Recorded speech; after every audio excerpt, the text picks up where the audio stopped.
여러 백기를 통해서 또 육로를 통해서 이 일행들이 드디어 예루살렘에 오늘 본문을 보니까 도착했습니다. 도착한 다음날 바울과 그 일행들이 예루살렘 교회의 대표자인 야고보 장로님을 찾아뵙습니다. 거기에 보니까 다른 장로들도 함께 이렇게 있었다고 성경이 기록합니다. 바울은 그들에게 문안 인사를 당연히 드렸겠지요. 그리고는 하나님이 자기 사역으로 말미암아 이방 가운데서 하신 일들을 낱낱이 말하니 그들이 듣고 하나님께 영광을 돌렸다라고 성경이 기록하고 있습니다. 여기까지 보니까 참 평안하고 사역 보고가 잘 되어졌고 문제가 없어 보입니다. 그런데 본문에 드러나지 않는 중요한 내용들이 오늘 본문 속에서는 생략이 되어졌는데요. 다른 본문들을 좀 찾아보면 그 중요한 내용들을 좀 우리가 알 수 있게 되어집니다. 후에 이제 사도행전 24장 17절에 가면 총독에게 고발을 당하게 되어지니까 그곳에서 바울이 바울 자신을 변론하면서 이런 말을 합니다. 열흘 만에 내가 내 민족을 구제할 것과 재물을 가지고 와서 이렇게 해요. 그러니까 사도 바울 일행들이 예루살렘 교회에 돌아올 때 그냥 비리손 들고 사역 보고만 하고 끝난 것이 아니고 이방 교회들을 세운 그 1, 2, 3차에 걸쳐서 세웠고 또 가서 관심 갖고 기도하고 또 돌보았던 그러한 교회들을 돌아다니면서 구제 헌금을 가지고 왔다는 내용이에요. 예루살렘 교회가 어려워졌는가 봐요. 여러 가지의 힘든 일들이 많이 있었던가 보지요. 여러분들이 정말 성경을 좀, 이 교회의 역사를 좀 잘 면밀히 살펴보게 되어지면 예루살렘 교회의 구조는 어려워질 수밖에 없는 구조였다는 것을 여러분들이 알 수 있어요. 오순절 마가 성령의 강림으로 말미암아서 다락방의 성령 강림으로 말미암아서 이제 정말 그 교회에 불이 임하게 되어지고 성령의 충만함이 있게 되어지고 성도의 열이 일어나게 되어지고 정말 열심을 내는 성도들이 늘어났어요. 베드로 사도를 중심으로 해서 이 교회의 대표인 야고보 장로님을 비롯해서 많은 교인들이 발벗고 땀 흘리면서 열심히 말씀을 증거하니 3,000명이 세례를 받고 5,000명이 회개하여 교회의 일원이 되어졌답니다. 그러니까 그 당시 예루살렘 지역의 인구가 얼마나 될지 여러분들이 한번 상상을 해보십시오. 많지는 않았을 거예요. 그런데 예루살렘 지역에 살고 있는 사람들이 무려 만여 명에 가까운 사람들이 세례를 받고 회개했다는 거예요. 교회가 갑자기 급속도로 부흥성장하게 되어진 겁니다.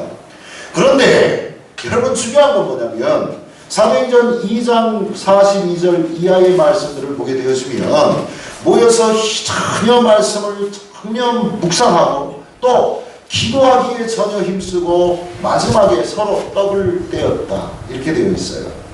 떡을 떼었다는 말에 좀 주목할 필요가 있는 것은 단순하게 성찬식을 행하였다 이렇게 생각하면 안 됩니다. 그 교회에 오는 사람들은 굶주린 사람들이 많았어요. 예루살렘 지역이 식민지 상태, 로마의 식민지에 핍박을 받다 보니까 정말 경제적으로 공황 상태에 있는 사람들, 빈곤한 사람들, 정말 공핍하여서 먹고 사는데 어려움을 겪고 있는 사람들, 물론 회개하고 세례를 받은 사람들이 만여 명 가까이 될지는 모르지만 그 중에는 육신에 먹고 사는 문제 때문에 교회를 찾아오게 된 거예요.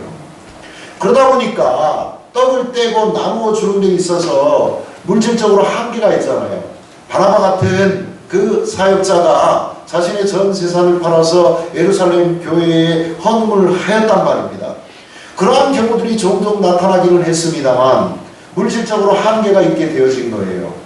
그리고 핍박이 임하게 되어지니까 또 빌립 집사와 같은 7 집사들이 그래도 물질적으로 이렇게 기틀을 딱 버텨주는 그런 인물들이었을 텐데 사도들을 제외하고는 다 흩어졌어요.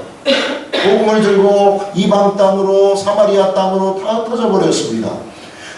그러니까 숫자적으로도 어려운데 공급하여야 될 가난한 이웃들, 과부와 고아들은, 나그네들은 한정없이 교회로 몰려든단 말입니다.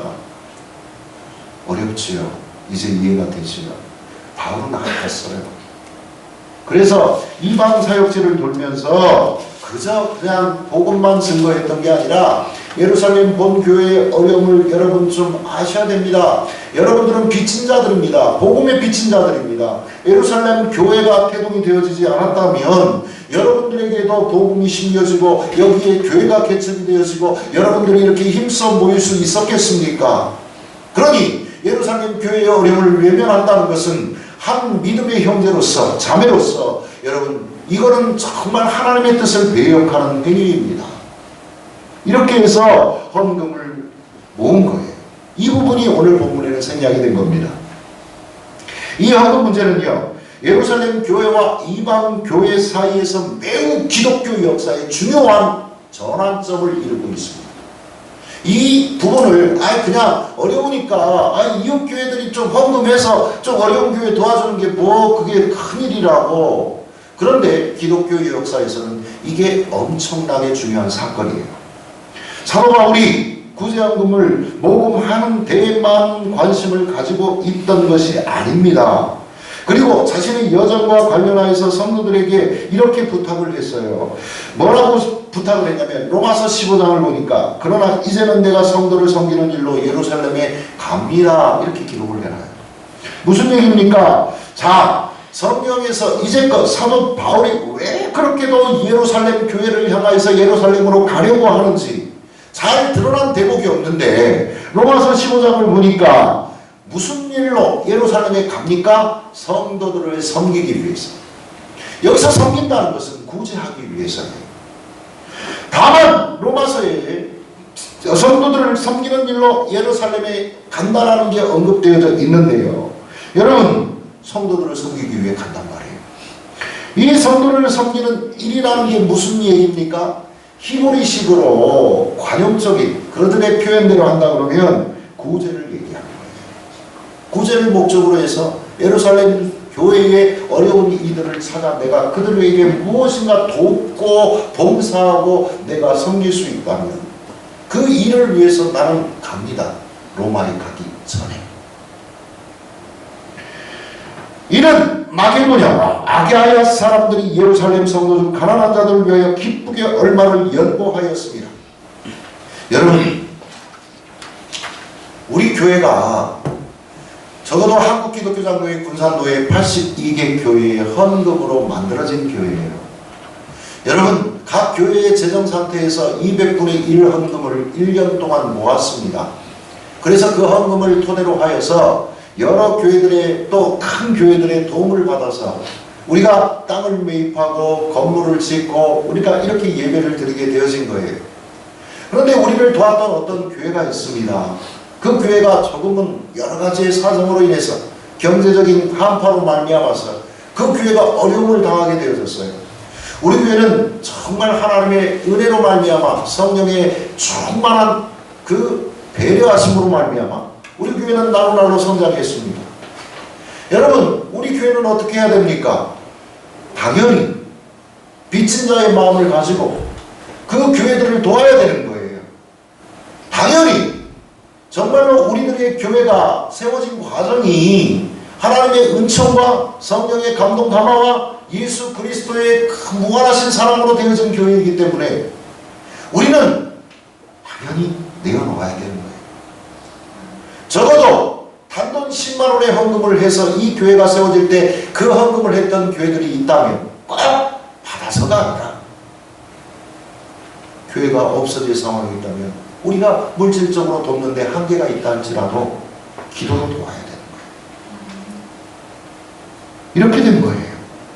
그래서 로마서 15장 계속 25절, 26절, 27절에 이렇게 되어지면 저희가 기뻐서 하겠거니와 또한 저희는 그들에게 빚진 자니 만일 이방인들이 그들의 영적인 것을 나눠 가졌으면 육적인 것으로 그들을 섬기는 것이 마땅하니라. 로마서를 쓰는 바울이 너희들이 마땅히 해야 되는 거야. 영적으로 우리 교회가 빚을 졌답니다. 우리 교회는 정말 어려움이 생겨서 곤란하게 되어진, 육체적으로 물질적으로 곤란을 당하고 있는 어떠한 교회들, 적어도 한국 기독교 산로에 내에 있는 우리 군산로에만이라도 작게 더 넓게 교단을 초월해서 다 도와야 되고 열방을 향해서 헌금하고 그들의 어려움을 우리의 아픔으로 여기는 것이 지극히 당연하지만, 마땅하지만, 그것도 로마 교회들이 행했던 일들처럼 기뻐서 해야 됩니다. 일은 당연히 해야 될 일인 거예요. 이러한 차원에서 바울이 헌금을 모았습니다. 또 28절 이르니까 그러므로 내가 이 일을 마치고 이 열매를 그들에게 확증한 후에 너에게 들렸다가 서바라로, 스페인이라는 얘기죠. 가리라, 이렇게 얘기합니다.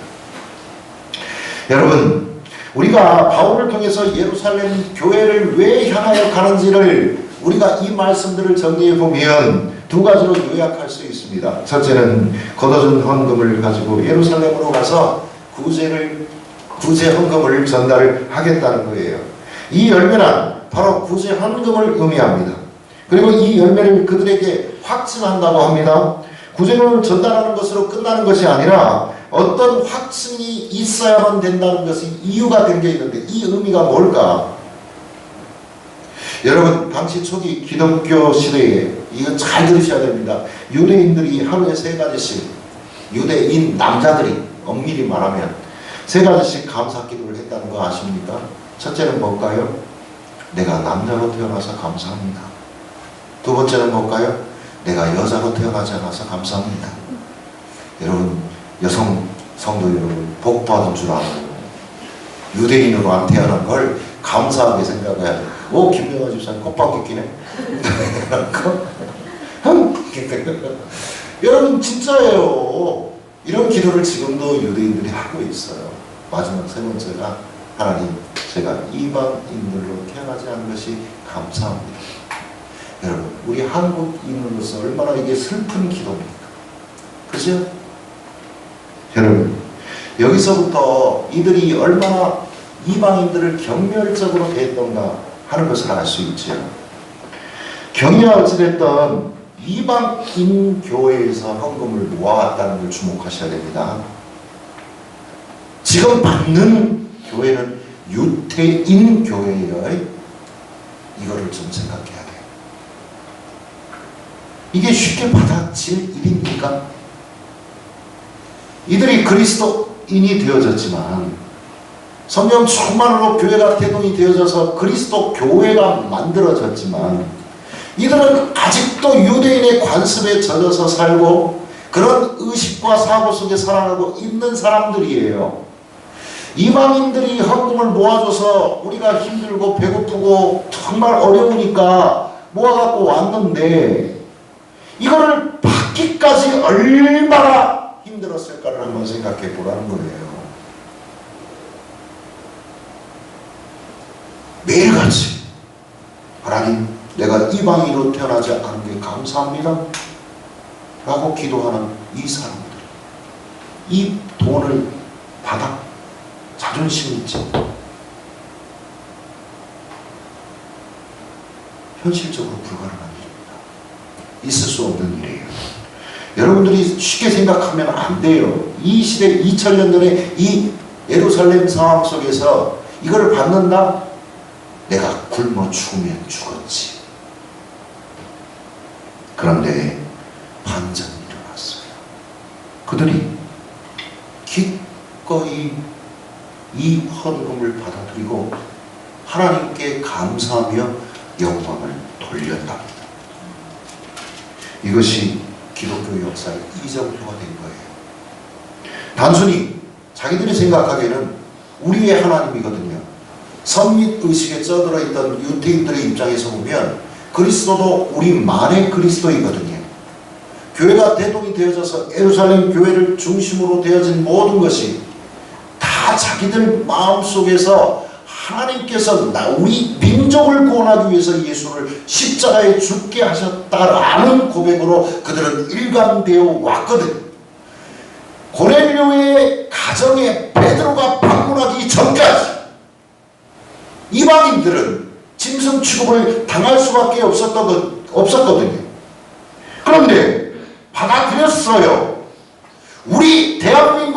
이방인들 취급받았던 우리들에게도 예수 그리스도의 십자가의 복음이 흘러 들어올 수 있는 계기가 이거예요. 엄청난 사건이에요. 이게 아니면 우리는 예수를 만날 수도 없었어요. 만약에 성경의 기록 가운데에서 이방 교회에 있었던 그 헌금을 사도행전 21장 이 부분에서 예루살렘 교회가 거절하였다. 그러면 이거 큰일 날 거예요. 그럴 일도 없었겠습니다만 정말 중요한 거예요. 하나님을 한 아버지로 고백하는 형제요 자매라는 공식적인 인증 사건을 보는 이 사건. 이방의 마케도니아 땅에 로마 땅에 교회가 세워졌다. 자, 안디옥에도 교회가 있다. 이방인들 사이에서도 그리스도가 심겨지는구나. 아, 그들을 구원주라고 고백하는 우리들의 공동체가 형성이 되어졌구나. 그들이 우리의 어려움을 알고 눈물로 기도하며 정말로 기뻐하면서 헌금을 모아주었는데 나도 예수 그리스도의 보혈로 말미암아 구원받은 사람으로서 저들도 이방 혈통이지만 그들이 우리를 생각하는 만큼 우리도 그들을 위해서 기도하며 이것은 기꺼이 부끄럽지만 받아야 될 그런 헌금이라는 것을 알고 받아들인 거예요. 이것이 확증되어졌다는 바울의 표현입니다. 이제 끝났어요. 자, 바울이 예루살렘으로 향하는 두 번째 목적은 뭡니까? 여러분, 핍박자라는 꼬리표가 늘 붙어 다녔던 분이니 나도 하나님의 선교사요, 하나님의 사역자요, 하나님의 종이라는 그 일을 본 교회로부터 공인받고 싶었어요. 지금까지도 바울은 로마를 향해서 가겠다고 예루살렘 교회를 들렸는데도 아직도 그 바울에게는 늘 꼬리표처럼 달고 다니는 게 있어요. 우리들의 인식도 마찬가지예요.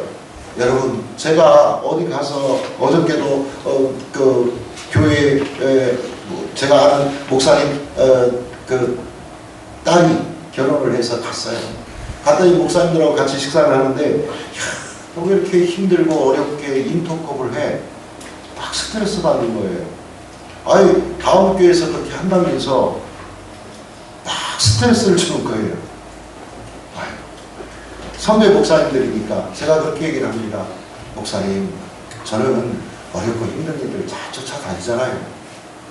항상 그렇게 살아갔잖아요. 항상 그렇게 했잖아요. 아무 말씀도 못 하시잖아요. 야, 사람들이 뭐라고 하는데, 야, 주위에서 자꾸 아이고 그거 너 이단 시비 붙고 어렵다고 그러는데 왜 그런 일들을 하고 교회를 빌려줘? 아, 저는 하는 일 없고요. 그냥 교회만 빌려주고 정말 선교단체들이 어디 갈 데가 없습니다.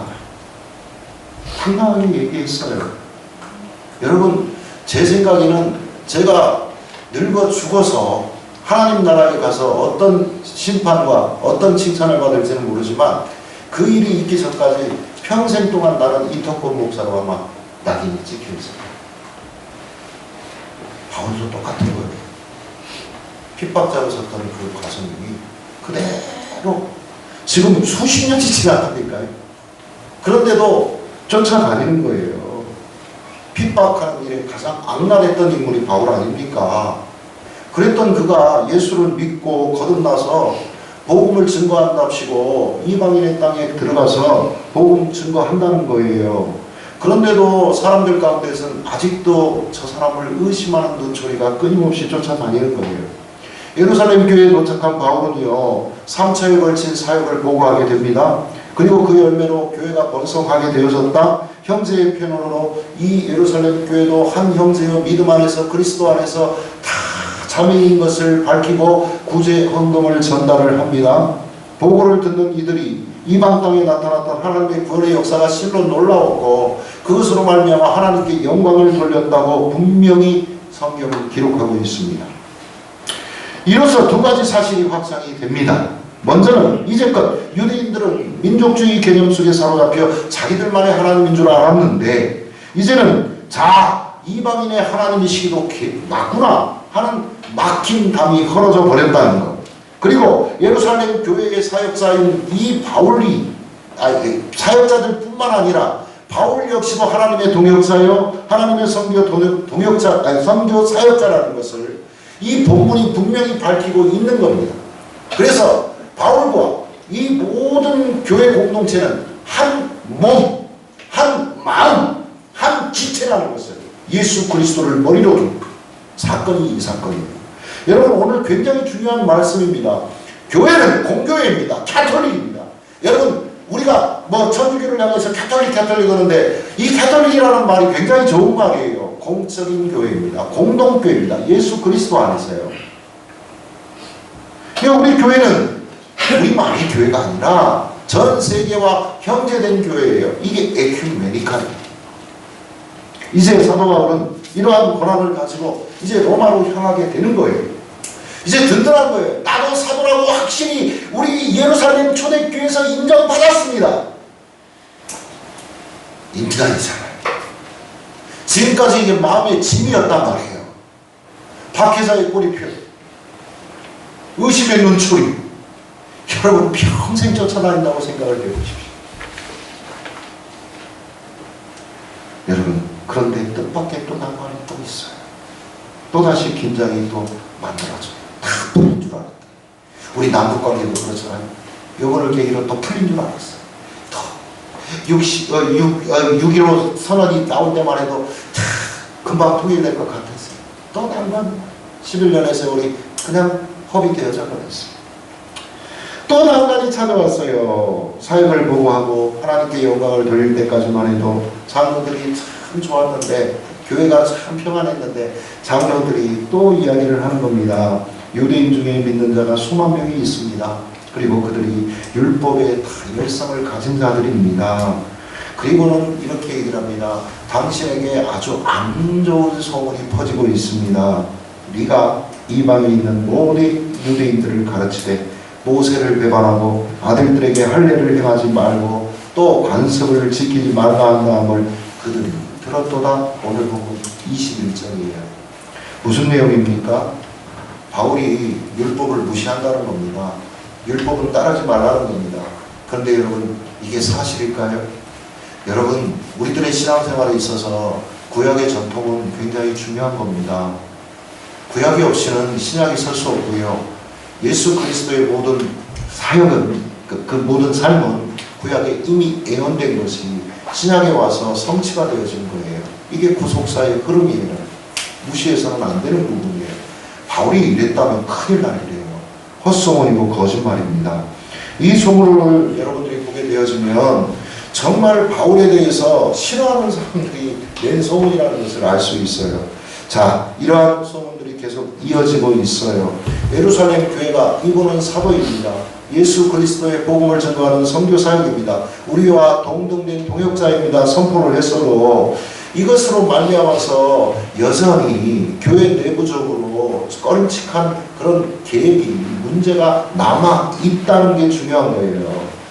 어떤 사람들이 이야기합니다. 저 사람이 개종을 한 지 꽤 됐어도 20여 년 전 그 전에 한 일이 어디 보통 일이야. 그가 변했다고 하지만 예수님을 영접했다고 하지만 잘 모르겠어. 나는 의심할 수밖에 없어. 예루살렘에 이미 바울에 대한 악소문이 팽배해져 있는 데다가 장로들이 예루살렘 교회 장로들이 걱정하는 그 면들처럼 율법도 무시하고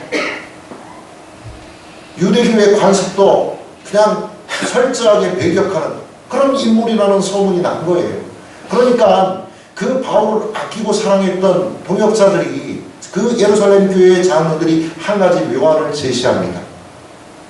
그러면 어찌할꼬 그들이 그대가 온 것을 들으리니 우리가 말하는 이대로 하나 서원한 네 사람이 우리에게 있으니 그들을 데리고 함께 결례를 행하고 그들을 위하여 비용을 내어 머리를 깎게 하라.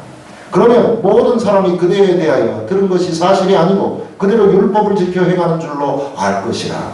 무슨 말입니까? 사도 바울로 하여금 자 여보시오 바울 목사님 이곳에 아직도 당신에 대해서 좋지 않은 감정을 갖고 있는 사람들이 참 많습니다.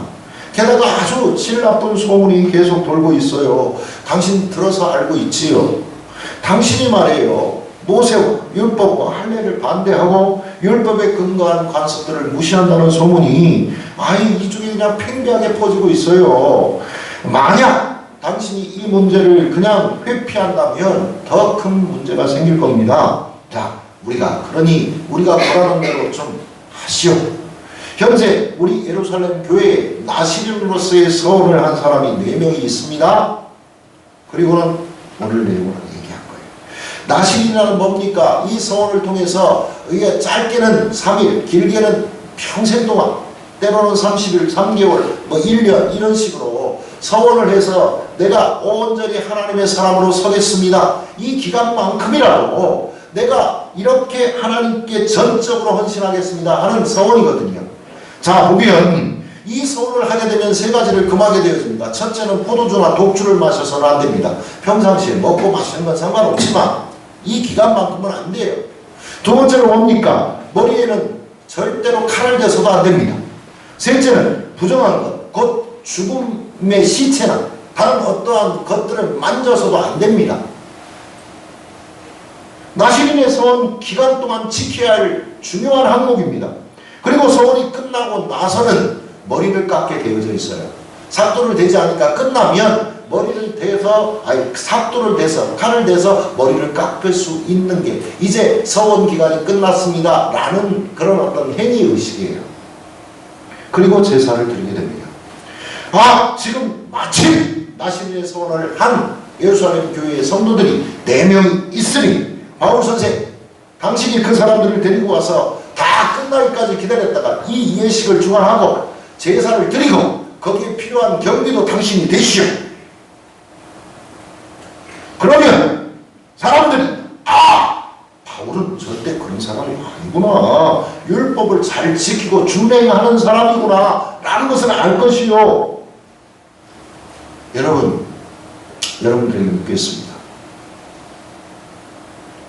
바울 사도가 20여 년 넘게 정말 이방 땅을 돌아다니면서 오직 죽으면 죽으리라는 각오로 복음 들고 이쪽에 가서 매 맞고 저쪽에 가서 돌 맞고 모함당하고 핍박당하고 사람들로부터 악소문과 정말 죽을 고비 넘겨가면서 복음을 증거하다가 예루살렘 교회로 돌아왔어.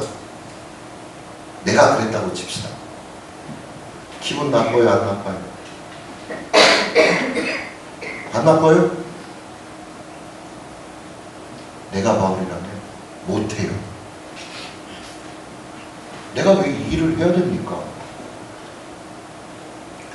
나는 하나님 앞에 떳떳한 사람입니다. 20년 넘게 선교사로서 세계 곳곳 다니면서 교회를 몇 개를 개척을 했는데 내가 죽을 고비를 얼마나 남겼는데 나보고 이 일을 하라고? 나보고 이 일을 하라고? 안 해. 나 자존심 상해서 못해. 이럴 거예요. 근데 바울이요, 그 자문들은 순종하고 예, 그렇게 하지요. 바울이 복음을 위해서 조금도 자기 목숨을 귀한 것으로 여기지 않겠다고 한 말이 거짓말이 아님이 여기서 증거가 돼요. 거창하게 복음 전도하고 선교사역을 마무리하면서 예루살렘에 왔지만 살기 등등한 분위기 속에서 그가 꼬리를 내렸다, 또 아니면 그냥 뭐 해주고 말지, 이런 오해를 받을 수도 있잖아요. 율법이 무의미하다는 것을 알면서도 왜 그들과 함께 율법에 왜 있느냐면서 바울을 따르던 어떤 사람들은 저가 변절되었다, 마음이 약해진 것이 아니냐, 참 정치적이다, 이렇게 억측할 수도 있는 대목 아닙니까? 그런데 이에 대한 바울의 입장이 성경에 분명하게 기록이 되어져 있습니다. 목사님, 고린도전서 9장 19절 23절까지의 말씀을 좀 찾아주시죠. 이걸 꼭 읽어보셔야 될 말씀입니다. 시간이 가도.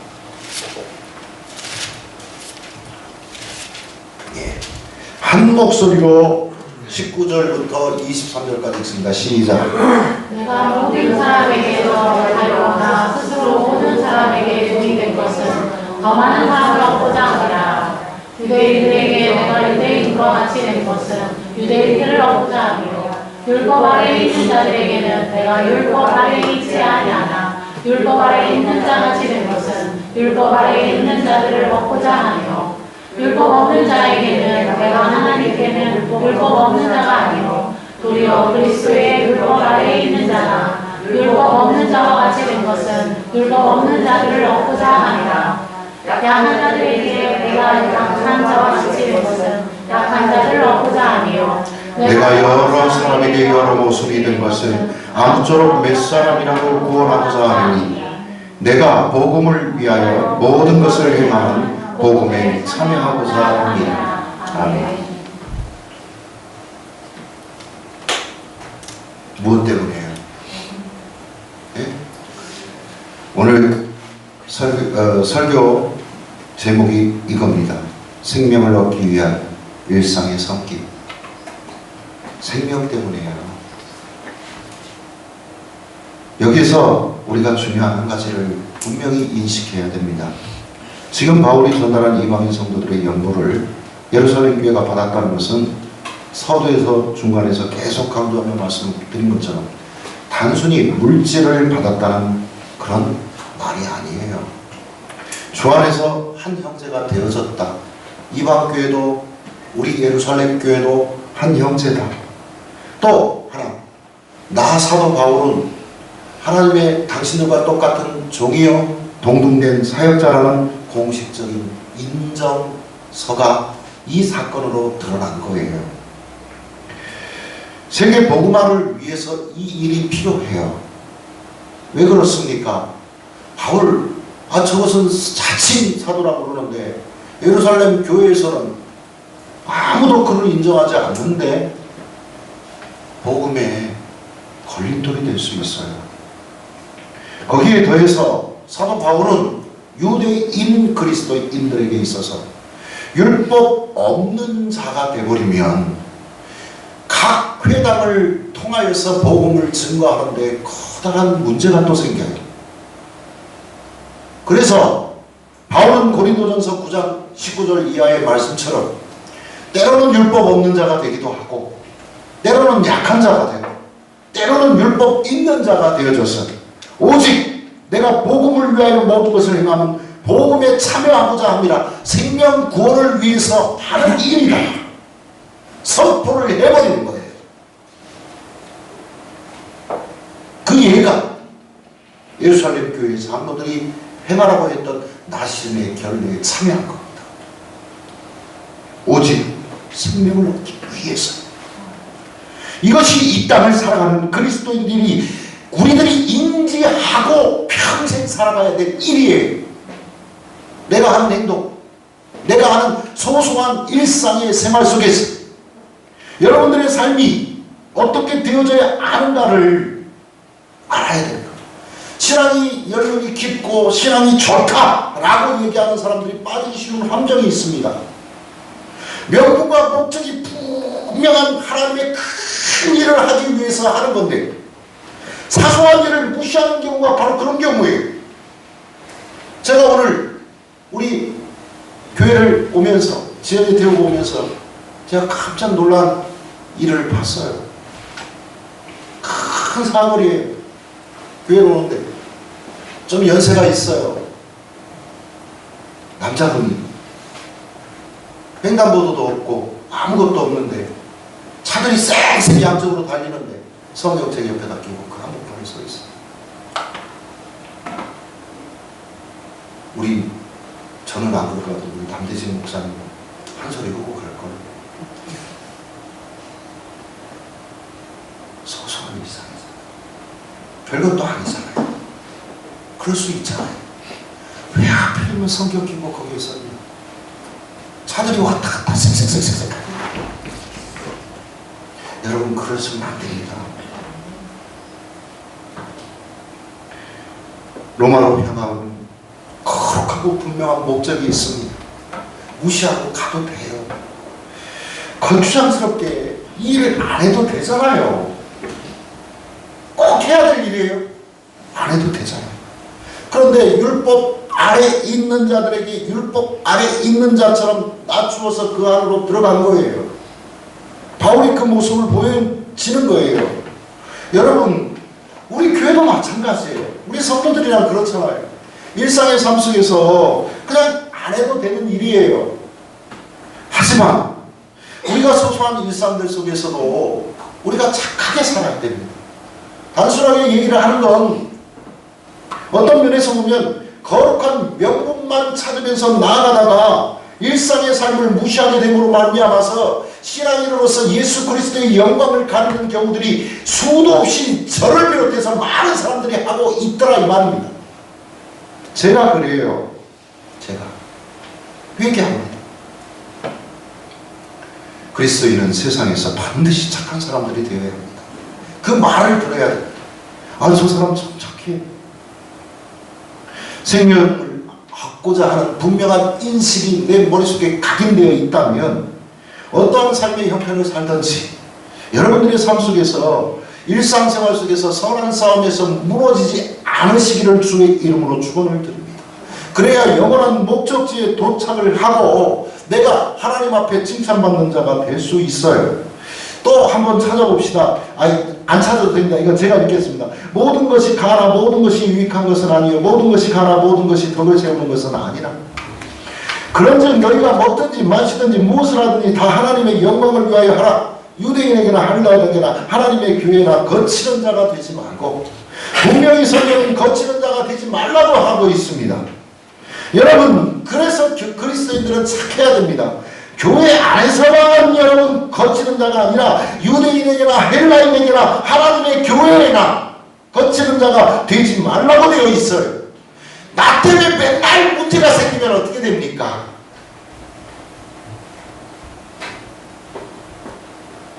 양보할 줄 알아야 돼. 손해볼 줄 알아야 돼. 내가 늘 요새 기도하는 게 우리 교회를 바라보면서 너무 좋아요. 솔직히 말씀을 드릴까요? 목회자들에게 제일 부담되는 날이 주일입니다. 죄송하지만. 그런데 주일이 기다려져. 목사가 기다려주면 좋은 교회야. 여러분 아십니까? 목사님이 기다려주면 아우 내가 그 장면 또 봐야 돼. 주여 저거 어떻게 좀 이번 주에는 좀 어디 좀 가게 해주세요. 이러면 또 큰일 나는 교회거든. 근데 자꾸 보고 싶은데 막 한 사람이라도 없으면 막 눈물 나려고 그러는데 조금 보태서 네? 그런단 말이에요. 보고 싶단 말이에요. 말씀도 더 열심히 준비하게 되고 그러니까 토요일날이 신경이 쓰여요. 더 열심히 막 준비하고 싶어요. 여러분, 내가 예수를 믿어서 여러분들에게 이렇게 말씀을 드릴게요. 우리 교회에 출석을 해서 여러분들 부자 됐으면 좋겠습니다. 제가 뉘앙스가 좀 이상하죠. 여러분들이 건강해졌으면 좋겠습니다. 그러나 여러분, 이것보다도 더 중요한 게 있어요. 여러분들이 즐거웠으면 좋겠습니다. 여러분들이 행복해졌으면 좋겠습니다. 여러분, 돈이 좀 없어서 좀 건강이 조금 안 좋아서 힘들어서 여러분들의 삶이 그렇게 막 큰 문제가 생깁니까? 그런데 교회를 와서 빈도살치 부리고 힘들고 어려우면 그거 참 곤란하거든.